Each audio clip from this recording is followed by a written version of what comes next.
Saslimstība ar tuberkulozi Latvijā ir atgriezusies pirms pandēmijas līmenī. Ar šo bīstamo slimību, kas var beigties letāli, ir iespējams inficēties jebkurā vietā, un galvenais inficēšanās avots ir cilvēks, kurš jau ir saslimis ar tuberkulozi. Vēl jau vairāk, ja viņam ir diagnosticēta tuberkulozes forma. Pēc provizitoriskiem datiem pagājušajā gadā Latvijā reģistrēti 347 tuberkulozes gadījumi. Salīdzinot ar 2022. gadu, pieaugums bija par 8%, bet salīdzinājumā ar 2021. gadu par 33%. Jau 2021. gadā Latvija pēc saslimstības ar tuberkulozi ierindojās 4. vietā starp Eiropas Savienības valstīm aiz Rumānijas, Lietuvas un Portugāles. Par godu Pasaules tuberkulozes dienai, kas tiek atzīmēta 24. martā, visas nedēļas garumā Rīgā un citās Latvijas pilsētās notiks pasākumi, lai pievērstu sabiedrības uzmanību saslimstībai ar tuberkulozi. Šogad HIV profilakses punktos notiks atvērto durvju dienas, būs iespēja saņemt speciālistu konsultācijas, veikt krēpu analīzes un plaušu rengenu, saņemt informāciju par tuberkulozi un HIV, B un C hepatīta un sifilisa pārbaudes. Augstā ziema ir iznīcinājusi gandrīz visus rapša laukus gan Vidzemē, gan Latgalē. Par to pastāstīja graudkopības kooperatīva Vaks priekšsēdētājs Indulis Jansons. Pēdējo 3 mēnešu laikā iznīcināti 80–90% ziemas rapša platību. Latvijas lauku konsultāciju un izglītības centra apkopības eksperts Andris Skudra pastāstīja, ka daudz viet Vidzemē un Latgalē sals ir pilnībā iznīcinājis rapsi. Labāka situācija ir Zemgalē un Kurzemē, kur sala periods bez sniega nebija tik ilgs un spēcīgs. Tomēr arī šeit rapša lapas bija apsalušas un sakņu sistēma bojāta, kas var ietekmēt tā attīstību. Tajā pašā laikā, kad janvāra beigās sniega kārta strauji izkusa, sasalušās zemes lauki tika apludināti un rapsis bija zem ūdens. No otras puses graudaugi kopumā pārziemoja labi, tomēr Vidzemē un Latgalē arī graudaugu sējuma rezultāti ir sliktāki nekā Latvijā kopumā. Kurzemē un Zemgalē lauksaimnieki jau ir sākuši augsnes sagatavošanu pavasara sējai, un sējas darbi varētu sākties marta pēdējā nedēļā vai aprīļa sākumā. Savukārt Vidzemē un Latgalē aprīļa 1. vai 2. nedēļā. Vaks ir otrais lielākais graudkopības kooperatīvs Latvijā pēc apgrozījuma, kas apvieno vairāk nekā 600 saimniecību Vidzemē un Latgalē. Pirms 5 gadiem Višķu sociālās aprūpes centra paspārnē deinstitucionalizācijas projekta ietvaros tika izveidots dienas aprūpes centrs, kur novada iedzīvotāji ar garīga rakstura traucējumiem apgūst dažādas zināšanas un prasmes, lai varētu integrēties sabiedrībā un uzsākt pastāvīgu dzīvi. Sākums nebija viegls. Centra darbinieces apzināja potenciālos klientus un viņu ģimenes, uzrunāja, skaidroja, aicināja apmeklēt centru. Ja sākumā bija 8 klienti, tad tagad viņu skaits pārsniedz 30, tāpēc nākas pat veidot grafiku. Ikdienu centra šoferis nobrauc ap 200 kilometriem, vedot klientus no dažādiem pagastiem, bet daudzi brauc uz centru ar sabiedrisko transportu. Klientiem nākas celties ļoti agri, taču motivācija esot pietiekama, jo viņiem ir nepieciešama komunikācija, kas mājās esot vieniem 4 sienās nav iespējama. Šodien pie mums brauc 16 klientus no Nīdzgalas grupu dzīvokli un visi pārējie no Aušdaugavas novada pašvaldības. Kopā sanāca 30 klienti. Es domāju, būs vairāk. Ir tie, kas ļoti grib, mēs cenšam, ka viņu arī pieņemt. Mūsu centra visi pasākumi vai brīvais laiks ir kā ģimeniska vide. Visas dzimšanas dienas, vārda dienas un valsts svētki, visi gatavojamies, visi tā, ziniet, kā klientu var arī, lai viņš saprat, kā svētki, kultūra, galda kultūra, svētku drēbes. Tā ir arī patstāvīgas dzīves prasmes, lai viņi visu to zina, apgūt. Domāju, ziniet, ka daži tie, kas dzīvo mājas, grūti, tāpēc, ka viņi sēž visu laiku savā hutarā, neko neredz. A šeit visi kopā. Ziniet, ka cilvēks ir sabiedrisks. Ko viņam trūkst? Sabiedrība. Katra diena sākas ar rīta rosmi un jautājumu, kā viņi jūtas. Ja darbinieki pamana kādu problēmu, cenšas uzreiz risināt. Šo gadu laikā izveidojušās savas tradīcijas, piemēram, dzimšanas dienu un citu svētku kopīga svinēšana. Centra darbinieki organizē klientiem daudzveidīgas radošas nodarbības, māca dzīves pamatiemaņas, piemēram, gatavot maltīti. Daudz kas notiek rotaļu veidā, jo uzspiest nedrīkst. Uz dienas centru Larisai patīk braukt, lai liederīgi pavadītu laiku nodarbībās, satiktu draugus, iemācītos kaut ko jaunu. Sieviete ļoti rūpīgi pārzīmējusi dēlīša rudzupuķi, ko pēc brīža jau skaisti iededzina kokā. Visakā i dedzināšana, i zīmēšana, i pīšana, visakā man patīk. I darbinieki labi te visu iemāca, pastāsta, ko vajag. Te arī pasākumus mēs svinam, kad dzimšanas dienas notiek. Atvedam kaut ko garšīgu, uzcienājam savus draugus, kopā svinam, pastaigāties, svaigu gaisu, visu. Attīstīt, sevi attīstīt, savas smadzenes attīstīt, kā vajag. Oi, bija Ziemassvētkos vēl ārā ar lāci dejojām. Superprīz. Surpriz bija. Tas bija pārsteigums. Valērijs Filipovs ir dienas centra dvēsele. Vienmēr smaidīgs, joko un uzjautrina pārējos. Man šeit patīk, šeit nodarboties, dedzināt. Es jau dedzinu jau kopš no Kalupes laikiem. Man iemācīja Kalupē Igors, galdnieks. Pankūkas es cepu dienas centrā, man patīk pankūkas, cept kartupeļu pankūkas taisu, rīvēju kartupeļus, taisu pankūkas, visu nodarbojas tā, kā cilvēkam pienākās dienas centrā, man apmeklēju.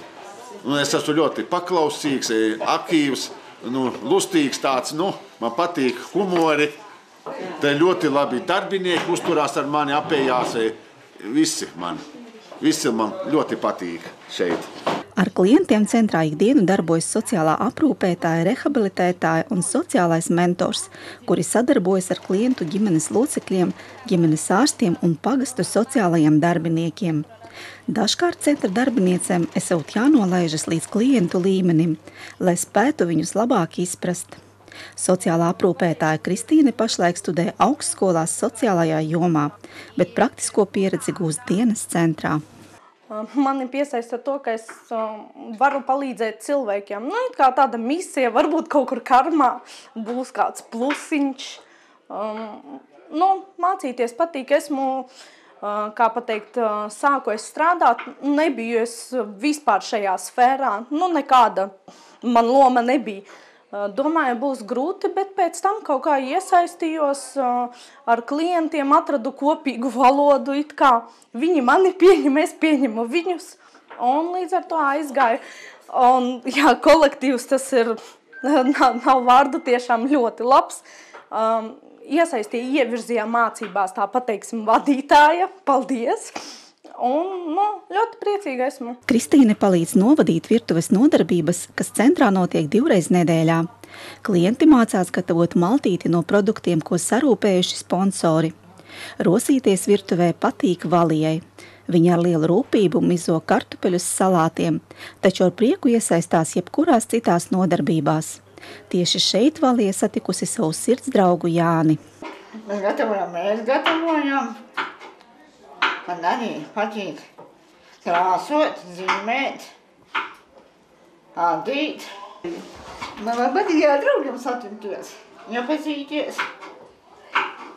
Jā, labi darbinieki var parunāt, kas uz sirds, izstāstīt. Šagāk dzīvoju Valpotē, dzīvoju Nīzgalē. Nīzgalē man ļoti patīk. Satikt draugus var satikt. Man ir draugs ir Jānis vārdā. Viņš mīļākais cilvēks. Es viņu žēloju vispār. Pirms dažiem gadiem Jānim Švalbem bija grūtības runāt, bet viņš kļuvis ļoti komunikabls, sabiedrisks un veido skaistus rokdarbus. Dažu gadu laikā klienti ir ievērojami mainījušies uz labo pusi, apguvuši dažādas iemaņas, mācās komunicēt, atrod draugus un izrāda savas spējas. Jevgenijs Pušinskis ir vairedzīgs, taču ada ļoti glītas zeķes. Sandra Rieksteņa dienas laikā var uztamborēt 1 lupatu deķīti. Man ir draugs, un es braucu šeit, lai kaut ko iemācītos. Tamborēt epiķīšs, taisīte cālīti. Un agrāk es arī dzīvoju Kalupstanī, pansionātā, un es pārgāju Nīdzgales grupu dzīvokli. Un mācos kaut ko jaunu iemācīties.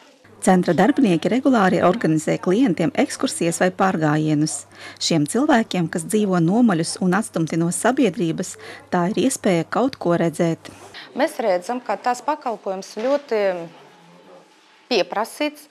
Klienti brauc labprāt, un šodien jūs visi var redzēt, ko mēs darām, kā mēs darām, parunāt ar klientam, uzzināt viņus viedoklis. Visus šos gadus Eiropas Savienība piešķīra finansējumu, bet līdz ar pērnā gada 31. decembri DI projekts beidzās, un turpmāk pakalpojumu nodrošināšana gūstas uz pašvaldības pleciem.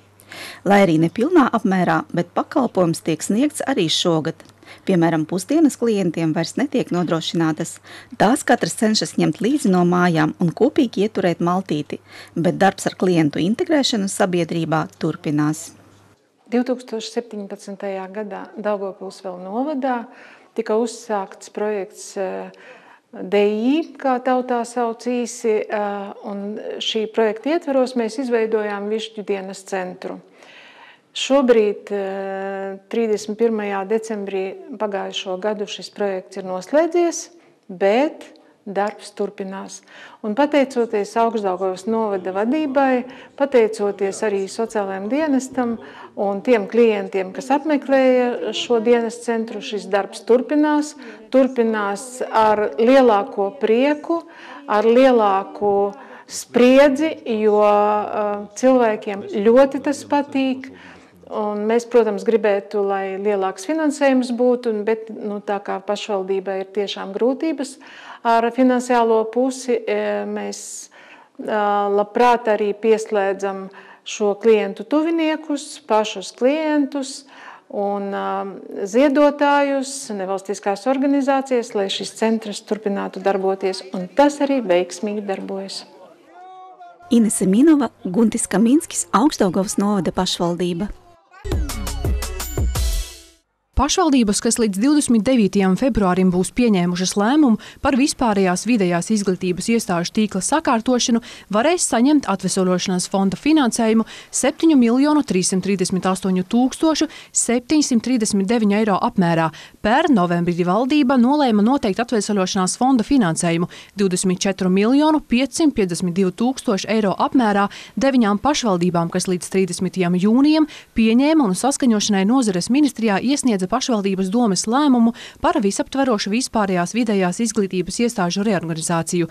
Priekšatlasē pieteicās mazāks izglītības iestāžu skaits nekā tika sagaidīts, tāpēc atveseļošanas fonda finansējuma atlikumu iecerēts izmantojot investīcijas priekšatlases otrās kārtas īstenošanā, piešķirot papildus 1 200 739 eiro, līdz ar ko investīciju saņemtu par vienu izglītības iestādi vairāk nekā sākumā iecerēts. Lai nodrošinātu investīcijas vienmērīgu reģionālo pārklājumu, priekšatlases otrajā kārtā katra pašvaldība investīcijai varēs virzīt vienu reorganizētu vispārējās vidējās izglītības iestādi. Ja šajā kārtā piedalīsies mazākā 5 pašvaldības, investīcijai var izvirzīt vairāk nekā vienu vispārējās izglītības iestādi no katras pašvaldības, to starp no pašvaldības, kas apstiprināta kā atveseļošanas fonda projekta iesniedzējs investīcijas pirmajā projektu iesniedzēju priekšatlasē. Atveseļošanas fonda finansējums vienai izglītības iestādei nevarēs pārsniegt 1,8 miljonus eiro.